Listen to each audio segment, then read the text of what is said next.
So welcome to the Sacramento Creative Economy Meeting. If this is your first time, welcome.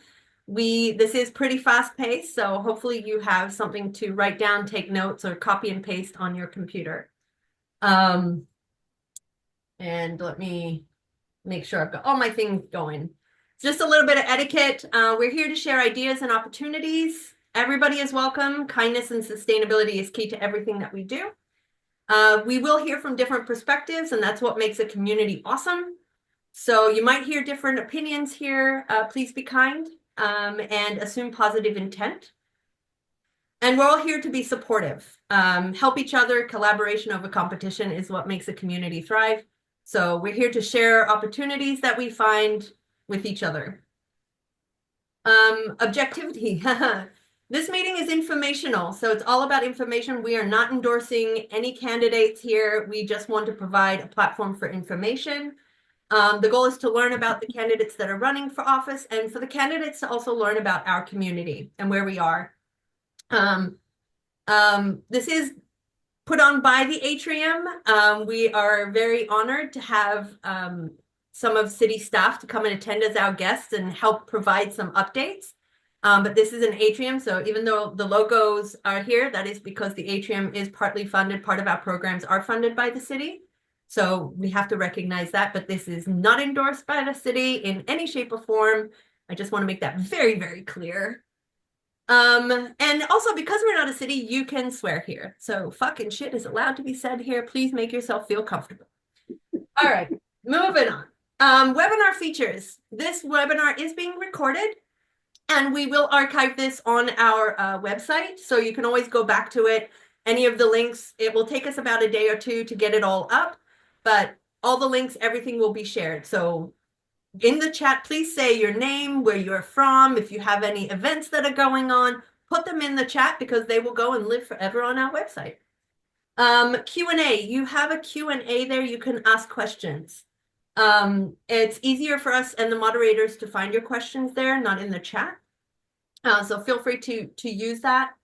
And you can be anonymous. We will have, this is open to everybody. We do have some journalists. I know Solving Sacramento is going to be on the call today too. And so if you have a question, ask it anonymously. I can't even say that word today. But ask it, and we really want to hear the deep questions. So if you feel more comfortable that way, please use that function. Also, you can vote up or down any question that is there. So if somebody's already asked a question that you feel is important, vote it up. And this is a two-way communication. So we want to hear from you. We want to hear what's going on in the community. We want to know what's a problem that we need to address. This also helps us at the Atrium understand how we can better tweak our programming to best address the needs that are happening. But also the people that are on this meeting are people that could actually help, so if we can hear those issues, we can actually address them and do something about them. And subtitles and captions. This is made available, so you can make that available to you if you need that. If you have any questions, is chat disabled for anybody else? No, it should not be disabled. Thank you so much. I will get into that and check that. Oh, it is. It's disabled. Oh, no. Okay, now I have. There we go. Can we check? Thank you for letting me know. Is it working now for everybody? Someone said same. I think it should be. Yes, it is. Woohoo! Thank you so much. Okay. Thank you for letting me know, anonymous person, Katie. And Katie. Ooh, lots of Katie. All right, land acknowledgement. We acknowledge that we are on the territory of the Nisenan people, as well as additional unrecognized tribes. We honor the people, elders, and ancestors. May we be of service to revive their rich culture, land stewardship, and wisdom, and however we can be of support. It's still disabled? Are you sure, Jay? I don't want that to be disabled.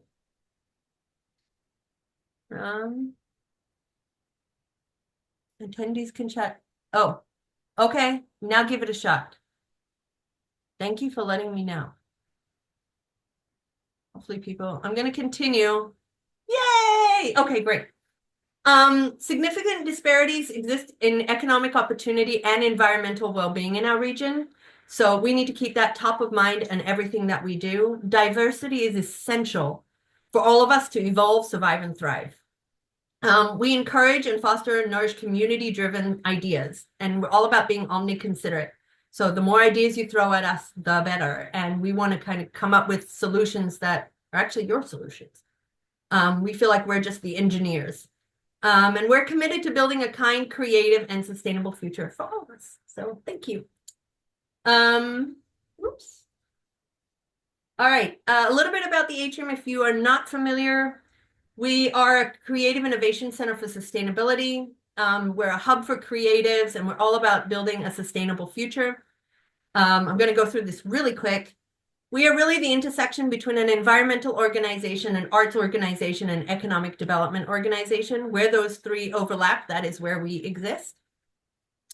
We have a circular economy marketplace, and this is our incubator and accelerator. We are here to support you build your creative business.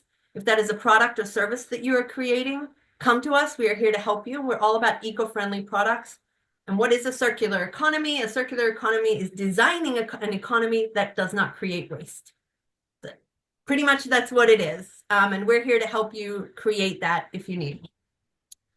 If you haven't been, we're situated in Old Sacramento. We have an art cafe where you can come and make art. And we also are a place for artists to come for free. Come and hang out with us. Bring your supplies, do your work. And if you need supplies, we can provide you. So this is a place for you to come together. There are zero barriers. We're open 5 days a week, Wednesday through Sunday. We also have an art cafe. This is our zero waste mobile art cafe. It goes out to the community, educates on sustainability. And we pop up. We serve art, not food. And we pop up anywhere. It's solar powered. Have us, invite us to a kind of an event. We love coming out. And we do all kinds of activations. So that's what we're all about. The next one, we have Halloween events coming up. So October 3rd, we have a new Halloween exhibit. And we have a sustainable Santa. And during the holidays, we're in Old Sacramento where there is the Polar Express, a lot of people that are showing up. So we also have an eco art vending opportunity. So you can come and vend at the Atrium, in front of the Atrium, around the Atrium on Fridays, Saturdays, and Sundays. We have a permit through the city that we can provide this. Please utilize it. It's like really $28 and you can pop up any day. So utilize us, call us 916-642-9415 or go to our website. Please use us as a resource. Oh, they're doing fancy transitions here, sorry. Yes, talking about resources. So on our website, we have under programs, you'll see resources. We update this with all kinds of grants and opportunities. So anytime in between these creative economy meetings, we try to keep this up to date with all kinds of opportunities. And if you have one that we don't know, email it to us. If you email shop@atrium916.com, that goes to our whole team. So you just tell us, hey, there's an opportunity you don't have, let us know. When we find opportunities, we're all about sharing it with the community. So utilize this resource, please. We update it a lot. You'll see up in the top here, the last time it was updated. I'm trying to go really quickly here. Hot extension, this just came in today. This call for artists, they extended it. It was applied by September 10th, but they extended it to October 18th, just today. So this is an opportunity. This should be on our resource page as well right now. Utilize us at the gallery. We want to help you. So if you have a business idea or anything like that, come to the Atrium. Literally, you can just walk right in. So utilize us, please. And then I'm going to talk quickly on creative advocacy. So the creative economy, we have to advocate every year. We are not a line item on the city budget. We don't receive TOT dollars. So every year we have to go and advocate. This is important because the city staff are here and they're going to be sharing all different kind of opportunities and grant opportunities that we have.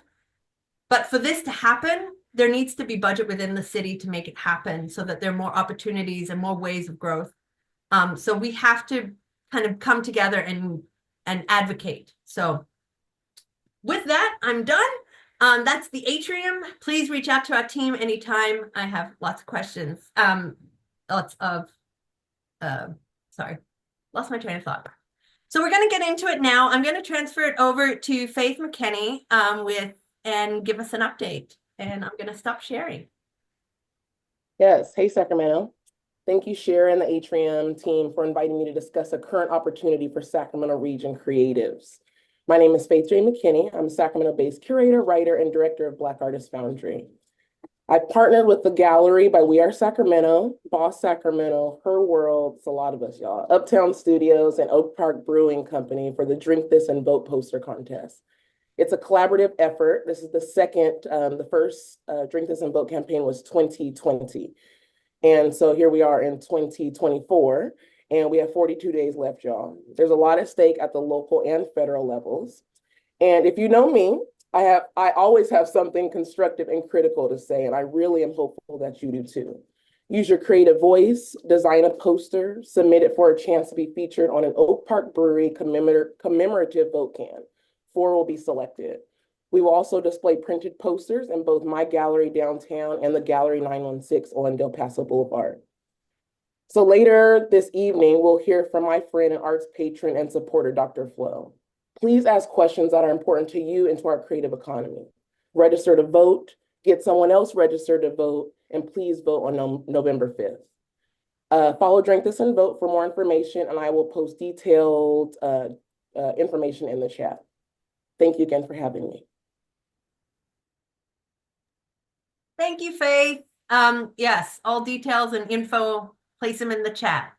I'm going to throw it over to Jason. Do you want to introduce yourself and take it away? Sure. Hi, friends. Hope everyone is doing well. It's great to see a lot of familiar faces and folks that I haven't met yet. I am the manager for the Office of Arts and Culture. We are a small but mighty team within the Convention and Cultural Services Department, led by my predecessor, Megan Van Voorhees, who is just an amazing champion for the arts, culture, and the creative economy here in Sacramento. Absolutely thrilled to be in this position for a little over a year at this point. So we are the city's chief interface and at your service, really all things related to arts, culture, and the creative economy. I have with me our staff members, Melissa Cerrone and Donald Gensler on the line. They're going to share a little bit more about their program areas. In the past, we've engaged in professional development support, a whole host of grant and funding opportunities for the community. We also manage the gallery program here within City Hall. One of our advisors is actually Faith. Hey, Faith. She is an advisor to our Emerging Curators Fellowship program. So I did want to just pause and just express my gratitude for Shira and the work that they're doing with Atrium 916. I also wanted to acknowledge one of our newest commissioners, Justina Martino. Hey there, Justina. Recently appointed by Mayor Pro Tem Karina Talamantes to represent District 3. So we're really excited to bring Justina's energy to the table, and we're really excited to be here tonight to share with you some of the amazing, great work. And with that, I'm going to introduce Melissa Cerrone, who is our grants and programs manager. And I just have to say, I'm a beneficiary of an amazing team. Again, we are small, but Melissa manages so much, Donald as well. But Melissa managing really the major forward-facing activities that are coming out of the Office of Arts and Culture, a lot of the ARPA funding, American Rescue Plan Act dollars, and really with Melissa's care, we've been able to do so much before I arrived and into the coming days. So lots on the horizon. Before the end of the year, we have to get a lot of funding out. And so with that, I'm going to pass it over to Melissa. Thanks, Jason. Hi, everybody. I am Melissa Cerrone, Grants Program Manager for the Office of Arts and Culture. And I'm here. I'm happy to be able to be here and talk to you about some funding opportunities. We have been really busy, and I'm excited about that. We have more things that are going to be on the horizon that I'm going to talk about, and Jason and Donald will talk about. But what makes me happiest about this is that we have opportunities in so many different areas and different categories. In the past, we've only been able to fund a small part of the creative sector, and I think now we really are trying to reach out and fund neighborhoods, individuals, creative businesses, a whole host of entities that, you know, we really haven't been able to work with before. So it's exciting. It's a lot of work, but I'm really here to talk to you about 3 opportunities that are coming up soon, probably within the next month, November at the latest. And the first one that I'm going to mention is for nonprofit organizations. Some of you work with nonprofits or represent them, or know nonprofits maybe that don't know about this opportunity. But we have a Cultural Arts Award grant, and it's an application that only comes around every 3 years, and it's scheduled to open on October 15th of this year. This is a general operating grant award, and it's awarded on, as I said, on a 3-year cycle. So you want to get in and apply for it now, because it won't come open for another 3 years. It's for nonprofit and cultural organizations throughout Sacramento County. So this is the one grant that you don't have to be an organization only located within the city.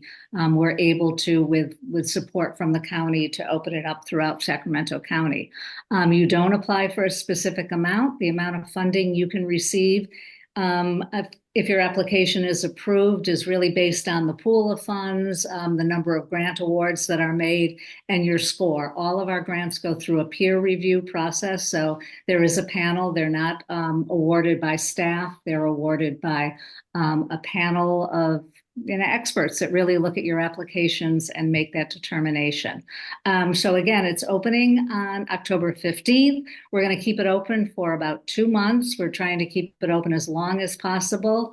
We are going to have an application workshop, or probably a number of application workshops in November, to help new people who've never applied for this understand the grant. We also plan to have mentors available to support you if you've never applied before. If you had applied for this grant before, it's going to be very, very similar to what you've done before. I think we've tried to streamline it a little bit so it's maybe more intuitive, slightly simpler than it's been in the past. But I do have to say it is one of our longer grant applications. So I really encourage anybody that wants to apply, take a look at the guidelines as soon as they open. Get familiar with them and really start the application, dig in, and then attend any workshop that you can, because they're really going to be helpful for you so that you just mostly understand how the grant should be written. So that's one opportunity. The second one is the Creative Venues Grant. Some of you may have applied for it or know about the Creative Venues Grant. This is a grant application that went out in the summer, and we just had a panel last week to award grants to our first round of creative venues. This is for-profit businesses. So this is away from the nonprofit world into the for-profit venue world. So venues that are performing arts venues, music, comedy, any other type of performance, bookstores that bring in local artists, and also art galleries, again, with a heavy focus on local artists. In the first round of funding, we really only funded in very specific neighborhoods. So if you weren't in those neighborhoods, you probably wouldn't have been eligible to apply, or maybe you just didn't hear about it. But we want you to know we are going to open a second round, and this is going to be available throughout the entire city. Anybody can apply if you fit the guidelines for the type of venue. And we're really hoping to get a nice solid round 2 group of applicants. So again, tell your friends if you know anybody that owns any of those types of venues and doesn't know about it, please share that with them. The grants are in 2 levels. They're $10,000 grants for the bookstores and for the art galleries, and $20,000 grants for the venues. It's a little bit smaller in this second round because we don't have quite so much funding, but we do want to get that out right away. And that's going to be opening probably next week or the week after. So it's going to be very soon. And finally, the one that I want to mention to you, this is really a new program, and it's our Creative Youth Workforce Grant. It's going to open probably in late October, maybe early November. We're just trying to finalize the guidelines. And this is really for organizations, either for-profit or nonprofit, who offer youth workforce training, internships, and apprenticeships in what we consider high impact fields, creative fields like media production, design, experience production, civic life innovation. They're really innovative fields that the city of Sacramento has identified as high impact and high growth fields. So we'll be releasing our guidelines next month. We are going to be asking everybody to attend a workshop because this is a new program for us. So we want everybody to understand like who's eligible, who's not eligible, and how to make your program shine in the application process. It's going to be very competitive because we're not going to offer a lot of grants, but there'll be smaller grants for people who are just trying to start to pilot a program like this. And then there'll be a very few larger grants for organizations who are already working in this, this area of youth workforce development to help them bring it to the next level. Because we really do want to have an impact on the youth of Sacramento and make sure that they're involved in creative fields, as well as all the other youth workforce programs that are out there. So those are all the programs. They're going to be coming out in our newsletter. So the two things I want to say to you right now is if you haven't already signed up for our newsletter, go to our website and I'll put it in the chat, and just please sign up for the newsletter. It'll give you all the information as soon as it happens, links to all the guidelines and all the workshops. So it's an important resource for you.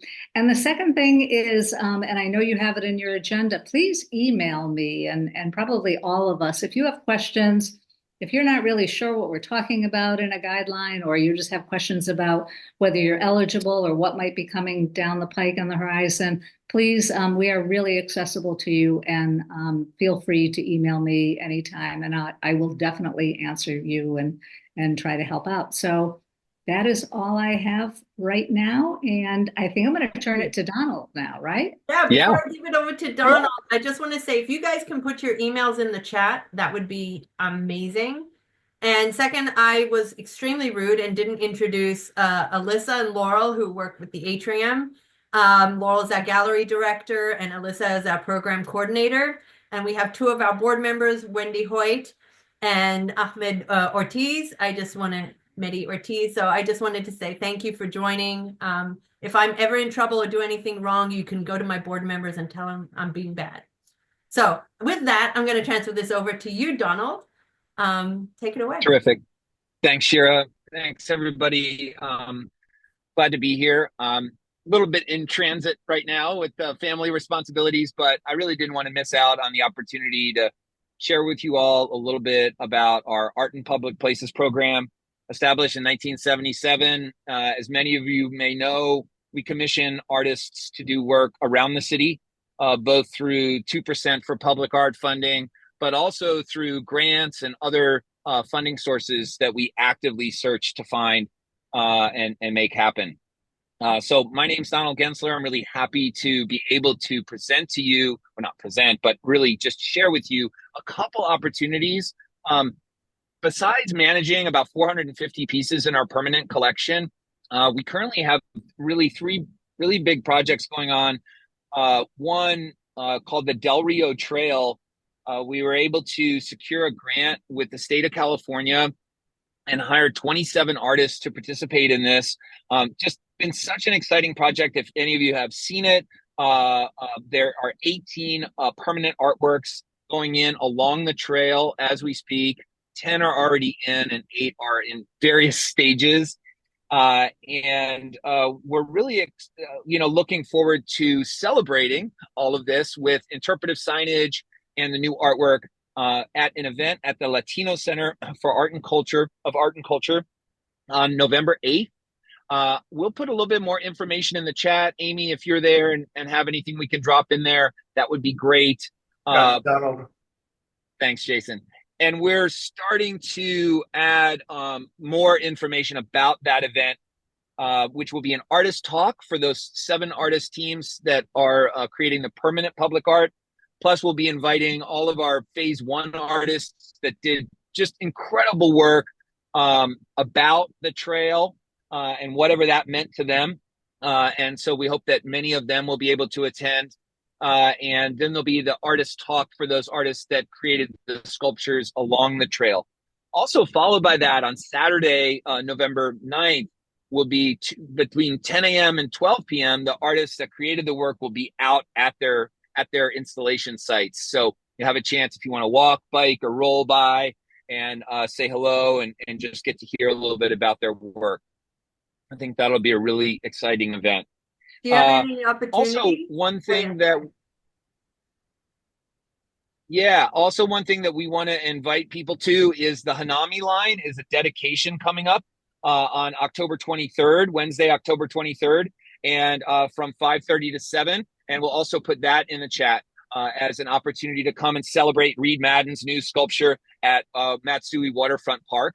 And then lastly, the opportunity that we have right now is we've been working with UC Davis, who has a new commission opportunity at Aggie Square for 2 new murals. And that RFQ is open till October 7th. And so we look forward to you all continuing to apply. We'll drop that in the chat. You can apply through Submittable, but that's for 2 new murals. It's not a city project, but we are handling the artist call and the panel process. So we just encourage you all to apply if you're muralists, if you're studio artists, and if you're interested in a potential mural commission. Again, October 7th, but we really encourage you to get that in as soon as possible. Thanks very much, and we look forward to seeing you there. And I'll put my information in the chat as well if people have questions. Thank you, Donald. And also that Aggie Square opportunity is also on our resource page. And so feel free to kind of go use that. With that, I'm going to take it over to Justina for a quick update before we get to Dr. Flo. Yeah, thank you, Shara. So I'll make this super quick. I'm the director of Art Tonic, which is a business that offers project management, professional development, and grant writing services for artists and organizations. We have a mission to empower artists and support artistic endeavors in communities across the world. I'm also the District 6 representative on the Sacramento Arts, Culture, and Creative Economy Commission. Today, I'm here to share a project opportunity for local artists, and it's just launching today, so you're all the first people to hear. Art Tonic has partnered with Mutual Housing California to put out a request for qualifications for artists to make art for the Wong Center, which is a new affordable housing facility for seniors located downtown at 631 F Street. We will be selecting 2 artists or artist teams, one for an outdoor area and one for an inside area inside the building. And the artist will be expected to collaborate with the residents to create the artwork. So this is really a community, an opportunity for artists who really love engaging with community members. So we will have an information session on Monday, October 7th. If you'd like help for your application, we'll have office hours on October 4th and October 17th.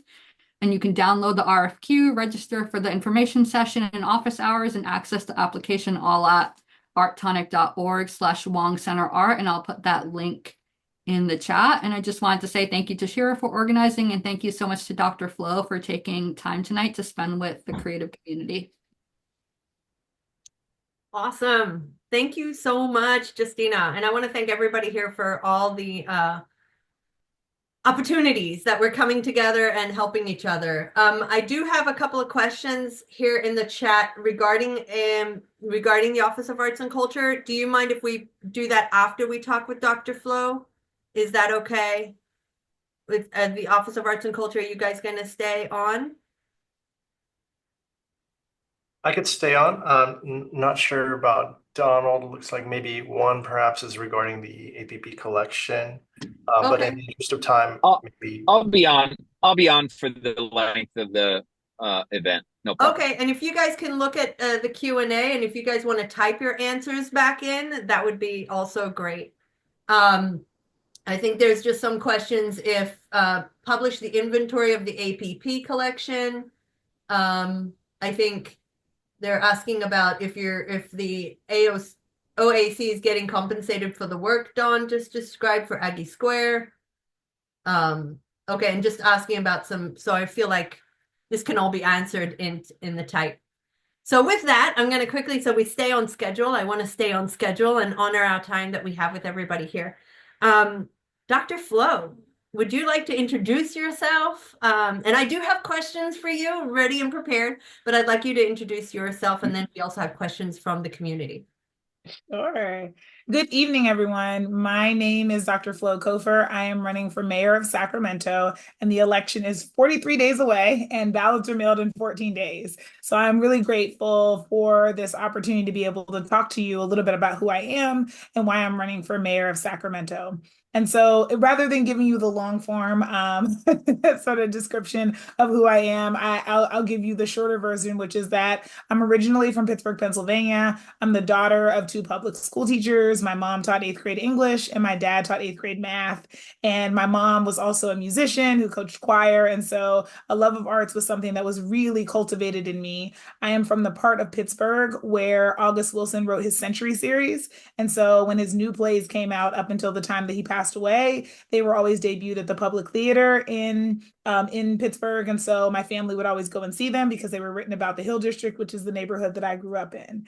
And so for me, you know, the story of art and culture is very much the story of growing up in a family full of artists and musicians and people who really gave me an appreciation. And I do dabble in art myself. I have some pieces around my house. And so I have an appreciation for professional artists and also those of us who do it as part of our human experience.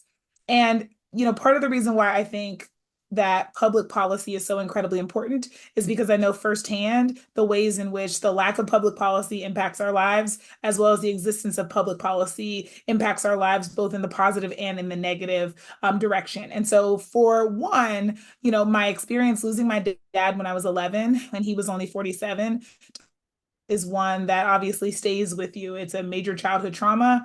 And it is one that reflects a lack of policy. My dad was born in 1947, and he started smoking as a teenager during a time when the tobacco industry heavily and in a very predatory fashion marketed to kids and marketed in Black communities like the one my dad grew up in.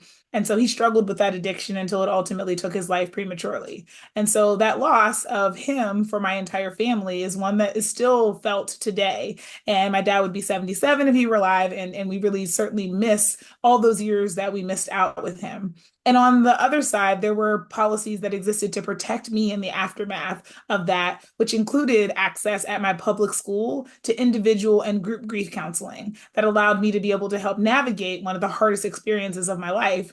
And I'm really appreciative of, you know, my middle school art teachers and chorus teachers for being the ones who also provided me a creative outlet to be able to tap into some of the connections that my dad and I had through arts and through music and be able to keep his memory alive. And so for me, there's a really strong tie between what we do and how it impacts people's lived experience. And so I came to California 20 years ago to Sacramento for a fellowship at the Department of Public Health.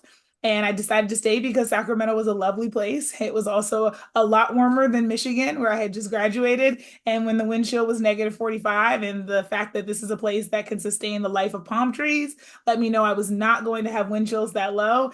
And I just loved kind of being here and getting to know the people who existed here, getting to know the close-knit neighborhoods, seeing a city with rivers flowing through it that reminded me so much of Sacramento, and so much of home in Sacramento from Pittsburgh, and also just really having an opportunity to be able to experience food from all over the world and all of the joys, especially the outdoor art that exist in Sacramento that make this place so incredibly special.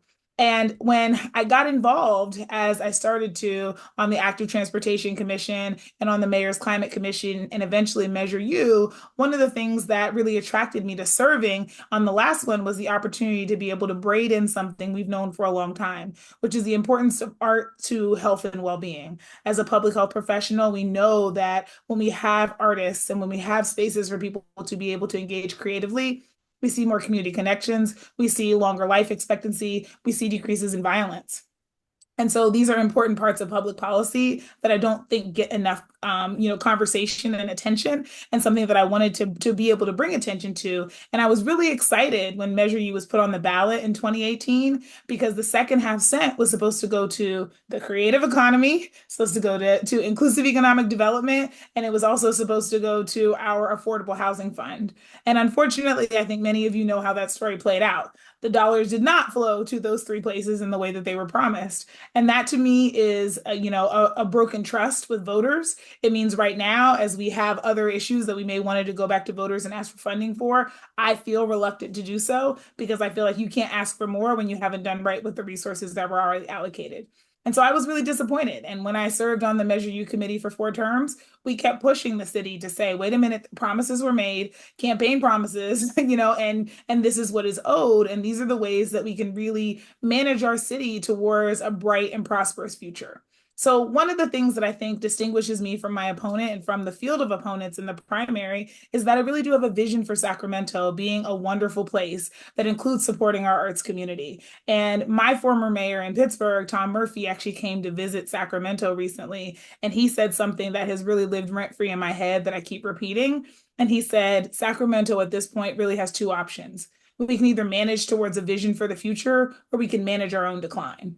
And he was saying that from the experience of the time in Pittsburgh where we managed our own decline after the steel mills closed, when we didn't have a vision for what the city could be. And we really just kind of languished for a while as unemployment, increased, and we just didn't have a way to be able to move things forward. And so I am terrified. I did not live through the immediate aftermath of those steel mills closing, but there was still a languishing that was happening even when I was young. And I remember conversations about that. And so I am terrified of allowing Sacramento to experience the same fate. And I know that we have all the tools here in our region to be able to make a different decision. And that's what I'd like to be able to take advantage of for the next 4 to 8 years. And that's really where I'd like to be a good partner with you, to be able to do this work together. I believe in community partnerships. I come from public health, and we have limited authority and no money. So the only thing we really have to offer is a strong vision, some analytical skills, and the ability to collaborate with others. And so I'm really excited about being able to be a part of this community and being able to especially support some of the opportunities we have to be able to grow our creative economy, to be able to make sure that when people visit Sacramento, that we are pointing out the places that we want them to see, the ways that we can improve the appearance of our community through having art, and the way that we can foster the experience of young artists to be able to grow up and be able to thrive here. And so I would love to be able to be a partner with you moving forward to be able to build that vision out. And I will pause there. I was going to go, I have questions. You're like covering a lot of my questions, which is great. But I'm going to ask my first question, which is going to be on the creative economy. Sure. The creative economy is the soul of the city, and while it received significant one-time investment from Mayor Steinberg due to the pandemic with the CARES and the ARPA funding, these funds will be depleted in 2025. Many cities fund their creative economy with TOT funds, which, to those of you on the call, TOT is Transit Occupancy Tax. That is the tax that is paid not by residents normally, but by people who stay at hotels. That tax. So most cities fund their creative community and their arts through these funds. But in 2008, the city cut that funding from the arts, and it has not been restored since. And on top of that, arts and culture, they're not a line item on city budget, and they weren't funded through Measure U, as was discussed here, which is actually how these creative economy meetings really started, was through the issue that there was no funding to the arts in Measure U. So how do you, and every year we have to kind of go and augment for the funds through the city. How do you plan to address or solve this problem?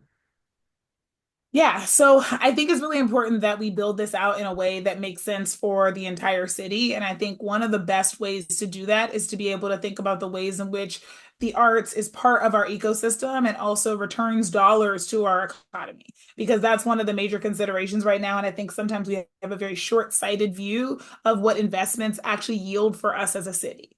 One of the things that I've had lots of conversations with people about right now is how people enter into the city, especially if we're thinking about our TOT funds. And when people come in, especially if you think about the gateways into the city, it's often downtown through J Street, and through some of our other exits. And if you've ever just driven around or ridden around and see what that looks like, that experience is maybe not one that we would want is presenting the best foot forward for our city. And so I think there's a lot of opportunity to be able to think about what does our outdoor space look like. And what are the ways also that when people come here, we are incentivizing them, going to listen to live music, going to, to experience art, to create art, to see the art that we have here, and curating those experiences so that when people have things at the convention center, we're actually engaging our local artists. So I'm really interested in how the dollars that we invest actually are reinvested in ways that allow them to be able to continue circulating throughout the city of Sacramento. And I think our investment in the arts are one of those. So Strong Sac Towns has this approach to thinking about budgets in 2, 5, and 10-year future. So you don't just think about, did I balance the budget this year? You think about, what are the investments I want to make today that are going to yield us to be in a different position in 2 years, in 5 years, in 10 years, really building that vision out. And so that's what I'm going to be looking at as we think about how we invest our dollars in ways that will actually yield more money back for us and yield the outcomes that we want to be able to set us up to grow. I love it. And so saying that investment, where does the initial investment come from? So right now, the arts and culture in Sacramento are just not sustainable. We received ARPA funds and everything, but right now there's what is the long-term plan to keep us? Because there needs to be this reinvestment. Mm-hmm. And while yes, capital, but there needs to be reinvestment within the community. Where are those funds going to come from? Do you have a plan for that?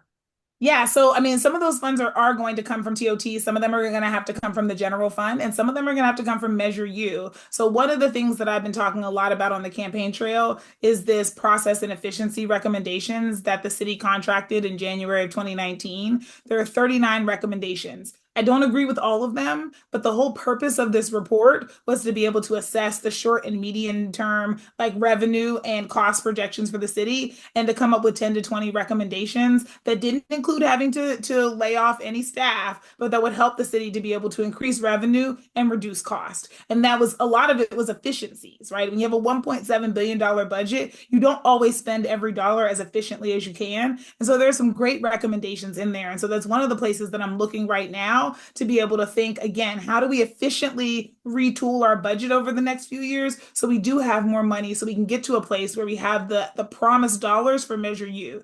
That is one of the reasons I'm running for mayor, is because if by the end of my time as mayor, I would like to see the promise of Measure U come to fruition. I think it is just important that when we ask people and when we pass a regressive tax that people with lower incomes pay more of their dollars into, that we make good on the promises that we made for that. And so that's part of what I'm going to be looking at, is where can we save money and where can we make investments that are going to yield more money. I think for sure our music scene deserves some investment because that brings dollars in, right? As people are spending money at venues. I think, again, thinking about the places that we have and also the events that we have as a city and how we use that. I had a great conversation with some of the guys from Tiger and Solomon's about what would it look like if we brought an international DJ festival to Sacramento. What does it look like when we're having, Aftershock and other things like that, and how we continue to grow not only just external, tourism revenue for this, but also I'd like to see a campaign where we actually encourage Sacramentans to visit Sacramento. Because there are so many people who don't leave their neighborhood or their usual route of things to go out and experience something new.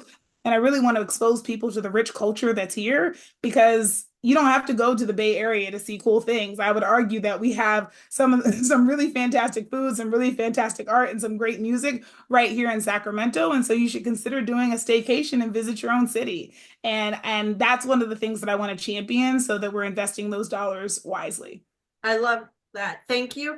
And I'm going to say something on the big performances, kind of something that is not talked about is that, we have this spike in tourism, and I understand that increases TOT for some persons, but there's also the cost that it costs on the city, and that is not often included.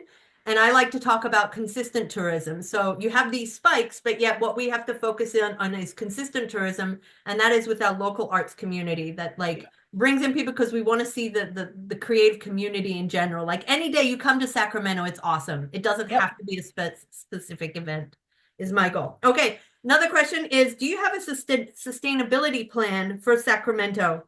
How do you plan to, well, I think you talked about how you plan to make the city budget, but how do you plan to make the city more eco-friendly, sustainable? Our air quality is pretty bad, but also we are still generating a lot of trash. Yes, you're absolutely right. The American Lung Association rated us as an F for our air quality. And you're absolutely right. Our trash development, even the ways in which we are managing our recycling and, composting could benefit from some retooling. But the best thing we can do is really reduce some of the waste that we're producing in the first place. I served on the Mayor's Climate Commission. So I was actually Daryl Steinberg's appointee when we had the commission, and we came up with some of our climate goals. And many of them, of course, had to do with transportation, but there also were ones, thinking more broadly about climate change and how we can reduce the impact that we're having. So one of the big things that I want to see, and Shira, I know we talked a little bit about this when I was when I got a chance to come down and visit Old Sacramento, is the notion of how do we even collect our trash and recycling? So often you can walk through Sacramento and go block after block after block without seeing a receptacle even for some of these. And I think it's a great opportunity for some of those trash receptacles to also be art installations. So they don't just have to be these ugly, kind of boring black things that exist everywhere. Like, they can be really cool and can be part of the environment. And so I want to see us do more of that to be able to encourage. I want to see us, really think about, when it comes to some of our retail, how are we phasing out some of the things that increase the use of single-use plastics?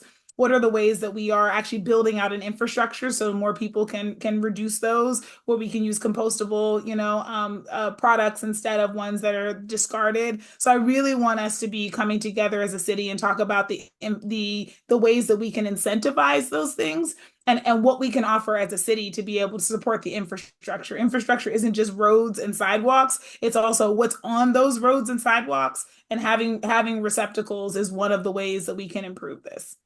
Right. I have one last question, and then I'm going to go to community questions. Clean and safe is top of everybody's mind, a lot of people's minds. How do you plan to make Sacramento cleaner, address the unhoused issue, and deal with the rise of retail theft? Sorry, it's a 3-in-1 there. Okay, so cleaner, what was the second one? Yeah, cleaner, address the unhoused, and deal with the rise of retail theft. Okay. So, clean and safe. So cleaner, I've already talked a little bit about, receptacles. I also want to think about street cleaning, because outside of the grid, everybody else has no clue when street cleaning is going to happen. And also the frequency of street cleaning may need to be improved. So I think that there are some ways that we can do a better job of making sure that across the city, we are providing equitable services so that people are experiencing clean and safe throughout the city and throughout the places that people are frequenting. In terms of the unhoused population, this is something that, of course, is the #1 issue in Sacramento. It's something that has grown significantly over the last 5 years. We were not leading the nation in homelessness before 2019, and so the increases really have reflected some of the market conditions that have changed, and a culmination of 50 years of underbuilding housing in this region, and also the ways in which the costs have skyrocketed more recently and made it really difficult for people to continue affordability. And one of the things we know is that for every one person we were rehousing, 3 people were losing their housing. And the fastest growing segment of the population are elders, often on fixed incomes, and who may also be experiencing some cognitive decline, who are losing their housing. So we need to be able to put things in place to be able to keep people housed to our house, which is why I am supportive of the tenant protection program that exists to be able to cap the amount that rents can go up every month or every year, because otherwise you end up pricing people out of their housing with really exorbitant price hikes. I'm also supportive of having an emergency fund in the city. We were able, to the tune of $2 million, help 805 families at risk of eviction. And about 18 months later, 760 of them were still in their housing. So that's a prime example of being able to use those one-time dollars to help people avoid the evictions that could allow them to be sleeping in their cars or on the street. But more than that, when we think about clean and safe, I used to be so frustrated as a public health professional because I would hear people say things like the problem with, our population of people experiencing homelessness is that they're all on drugs and that they're all, mentally ill. And I was like, there's 7,000 people, and that's simply not true. But then what I realized was people weren't actually talking about all 7,000. They weren't talking about the people sleeping in their cars that they very rarely ever even see, if at all, right? They were talking about the people that we see regularly who often are dealing with some major mental health or substance use issues or a combination therein. And one of the things that we've, really analyzed and looked at is how inefficiently we have managed that population of about 200 people who are the most expensive to care for, in part because we don't. So they're in and out of our emergency departments, which is the most expensive way to get healthcare. And I apologize for this example, but they're in and out of our jails, which is the most expensive way to provide housing on a temporary basis. And then they're in and out of, calls for service from our police and fire, which is the most expensive way to provide case management. But in none of those instances is any of it long term. It's all about stabilizing whatever the immediate crisis is, and that's it. So we end up spending $750,000 to $1 million per person per year in our healthcare system, in our county system, and in our public safety dollars without seeing any improvement. We're on a hamster wheel of just those are fixed costs that we've just baked in year after year, and people are still outside on the streets. And so I've had conversations with our PBIDs, our business improvement districts, and our nonprofits and our street medicine folks about what it looks like to actually be able to, at the point of discharge from each of those temporary, engagement sites, to be able to have some continuity so that people are followed and can get follow-up medication and enhanced case management so that we can put a plan together so that in 18 months, people who have been seen repeatedly can now be moved into permanent supportive housing where they are actually getting wraparound services to help them with medication support and substance use issues and really help to stabilize them. And that's one of the ways that we will improve the experience of our community, because the people experiencing homelessness are often being characterized by the most visible and the most challenged in terms of health conditions, but that's not the majority of the population. But the experience of Sacramento will be really different if we stop putting off dealing with the people who are the hardest to reach and also the most resource intensive. And so that's the biggest part of the plan. The other part is having places for people to go so that we don't just sweep them off to nowhere, because that's not an effective strategy. And they move from the Atrium to Faith's, to this one. Like all they're doing is once again hamster wheel moving people around instead of having an actual pathway to long-term sustainability for people so that and also so that we can reach them when they reach the top of the list sometimes, because the number of people who have reached the top of the list and we have housing available but we can't find them is embarrassingly high. Thank you. That was awesome. What a great response. Thank you. I'm going to quickly go into questions, and I'm going to spitfire these questions really quickly. From anonymous attendee, will you use your mayoral platform and influence to find permanent programmatic city funding beyond the current, I can't even say this, paucity of general funds, post-pandemic one-time now ending? Oh yeah, this is my question pretty much. Please describe specifics, how much annually, and is the right amount for ACE budgeting going forward? So yeah, that was pretty much my creative economy question. Thank you. And I'll just say, I want to also work with the Arts Commission. I think our commissioners are often overlooked. And so one of the commitments I have is that when our commissions actually make recommendations to the city about what is needed and how, I'm not going to pretend to be an expert at every single thing the city does, but I want to listen to the people who have volunteered their time and make sure that they have a voice in what we say. So one of the questions I would like to ask our Arts Commission is, how much do we need to increase, how, and and in what time frame, so that as we're having budget discussions, you're not an afterthought, you are a part of our decision about where to invest this year's dollars and how to build out for future years. And I think that's really important, because I think the commission is trying to figure out where they can best provide input. Thank you. Let me see here. Okay, budgets, yes. When will the OAC finally publish the inventory of the APP collection with details, including those in storage, needing maintenance, as well as locations for those actually in public spaces? I think that one is for you, Donald. Do you want to? Yeah. I was going to say, Yeah, I have no clue. I'd love to. I'd love to give you a quick answer on that, and have been sharing a little bit of that in the chat as well. Yeah, we've been working actually for the past 6 months on this. And it's been quite a daunting task. But as many of you may know, and you may not know, we separated from the county in 2019. So we're trying to really separate out where our collection is. We've done an audit of the entire collection, determine what's necessary for maintenance, where the work is. Sometimes we didn't know where it was, that was back from the 1970s. So I'm actually really excited about where we are with this. And we're going to have two platforms. We'll have a city GIS platform where you can search public art. And then we're also going in to clean up the public art archive, which has a number of errors right now and is mixing city and county collection up. So we are aware of that, and it is top of mind. We're really pushing to try to get this up before the end of the year, which I think is not unreasonable, at least part of it, because the work has been done. So thank you for your interest, and we're looking forward to getting more on that. Okay, I'm going to go through this quickly. Is AOC getting compensated for the work Dawn just described re Aggie Square commissions? Yes. Yeah, we Okay, do. great. We are able to be hired, to manage projects. So in the Aggie Square, we were brought in by economic development.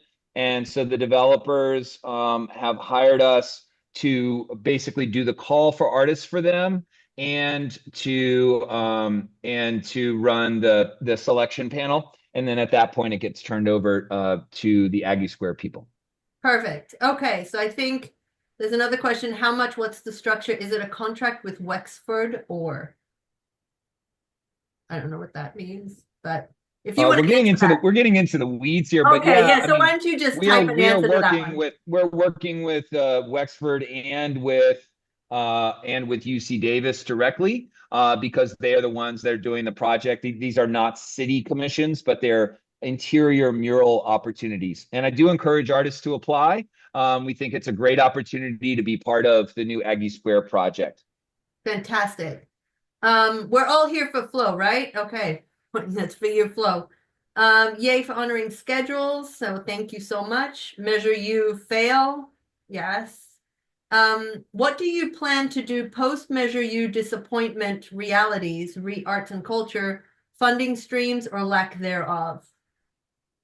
Yeah, so part of it is, what I've been talking about in terms of the budget and really trying to make sure that we are both more efficiently spending the dollars that we have and also planning to spend dollars to invest in the future. So a good example of that is, like, there are sometimes I was on the Active Transportation Commission first, and we would have really great ideas about how to address our high injury network and some projects that we could do that would really shore up some of the most dangerous intersections in the city. And unfortunately, we couldn't get dollars because we didn't invest a small amount from our city budget to be eligible for the match funds. And sometimes the match was 5% or 10%. And so we couldn't get dollars that would allow us to save money in the future. So in other words, places that were kind of dangerous, where we could have replace the intersection with something that didn't require ongoing utility costs, with streetlights and things like that, and where it would actually be a safer design, we could have gotten that entirely paid for and then taken those lights off the grid, so we never have to pay for those again, and all the maintenance and everything that goes along with it. But because we wouldn't invest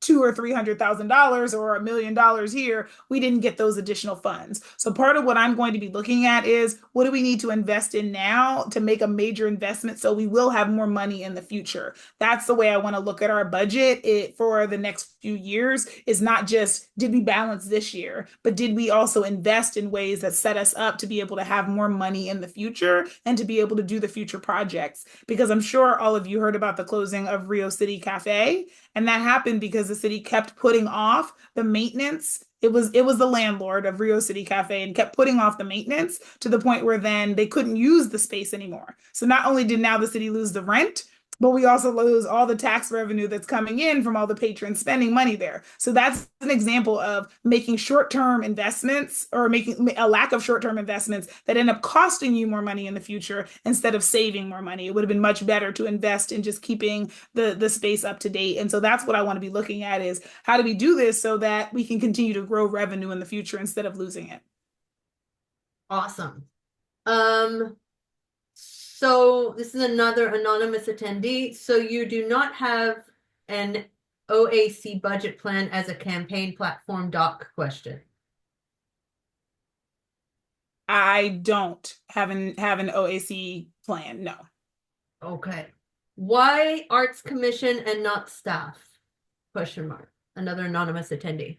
Yeah, it's a great question. I mean, it would obviously be a combination of Arts Commission and staff, but I think it's really important that we listen to community members. And I served on Measure U and on active transportation and others with experts in our region, right? And so, yes, we have staff whose job it is to do the implementation, but coming up with some of the ideas about what's needed, it's really important to listen to working artists. It's really important to think about this from the perspective of the professionals that are often sitting on our city commissions and are offering their advice for free, advice we would often pay other people for. So I really like to respect that as a first step for some of the ideas that our staff should be considering as they're building out proposals.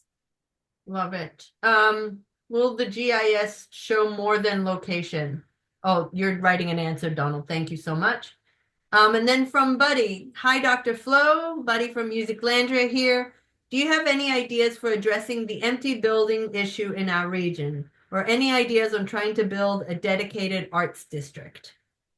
Yes, this is something that I know has come up several times, and I am totally open to a dedicated art district. I'm also really interested in how we can take advantage of some of the vacant parcels and incentivize their use, whether short term or long term, because having the vacant parcels is not good for anyone over time. And so, if we can find ways to be able to incentivize the people who are holding those properties to open them up for temporary or potentially long term use, that's a great example of what we could do in the city, and something that I really want to think about as we're trying to activate spaces.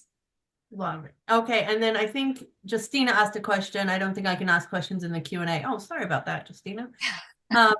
Studio spaces that are affordable and appropriate for artists are extremely rare in Sacramento.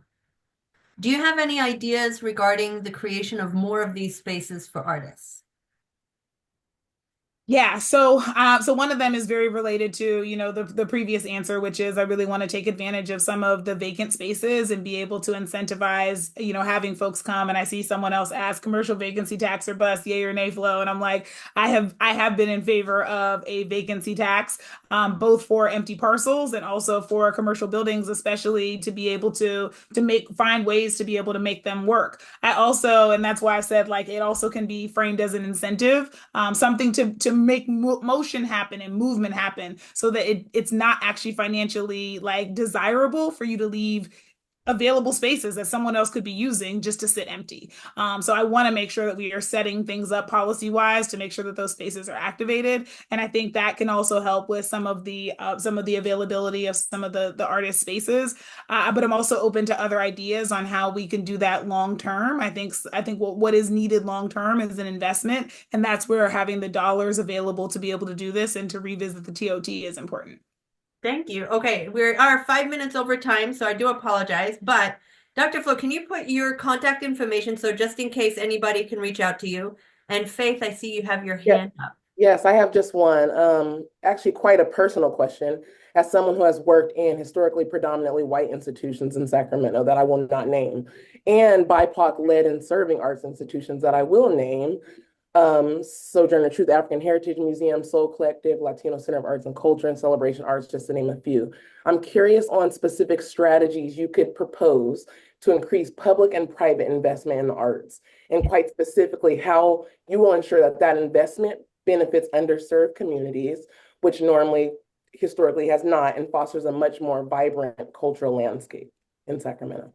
Yeah, I think this is a great question, and it speaks to something that I am planning on using our office to be able to look at, which is, a racial equity analysis and on how we invest our dollars. So this is work that Mayor Steinberg started, Kelly Fong Rivas was leading, and that I have made a public commitment to being able to continue, which is looking as we are passing policy and making investments to see how this is going to impact communities around the city, looking at our promised neighborhoods, looking at the communities that have experienced underinvestment, and making sure that we are either trying to right wrongs or we are trying to equitably distribute dollars in ways that are going to meet the needs that and the historical investment. And so that's everything from our tree canopy to to where we spend our arts dollars. I want our budget analysis to also consider how do we know we've had redlining, we know we destroyed certain communities and really moved things are we now trying to address some of those challenges